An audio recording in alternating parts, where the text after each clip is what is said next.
امام اعظم ابو حنیفہ رحمۃ اللہ علیہ سے کسی نے فتویٰ پوچھا کہ ابو بکر صدیق کی صحابیت کا ماننا کیسا ہے؟ انہوں نے کہا اللہ کا قرآن ہے اور اس کا انکار کفر ہے۔ اس کو تو قرآن نے لصاحبہ کہا، لیکن بعضوں کے دل، دماغ، ایمان جل چکے ہوتے ہیں۔ میں نے ایک شخص کی تحریر پڑھی، اس نے کہا لصاحبہ یہ کوئی ویلیو نہیں رکھتا۔ اجی کیوں؟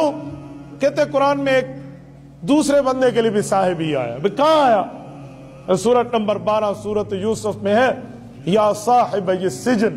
یوسف علیہ السلام نے ایک شخص کو کہا تھا میرے جیل کے ساتھی، تو کہا وہ تو ٹھیک نہیں تھا، تو لہٰذا اس کو صاحب کہہ دیا، تو یہ کوئی ویلیو تو نہیں بنی۔ ابو بکر کے لیے صاحب آ گیا تو کیا ویلیو ہے؟ میں نے کہا جب بندے کا ایمان جل جائے نا، پھر اس درخت کو آپ جتنا بھی پانی دیں، جلا ہوا درخت دوبارہ زندہ نہیں ہوتا۔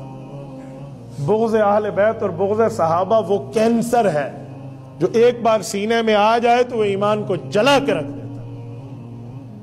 بھائی اندھا ہو جاتا ہے بندہ، کچھ نظر نہیں آ رہا ہوتا۔ ادھر کا لفظ دیکھے اور ادھر کا دیکھے تو بڑا فرق ہے، زمین و آسمان کا فرق ہے، بعد المشرقین ہے اس میں۔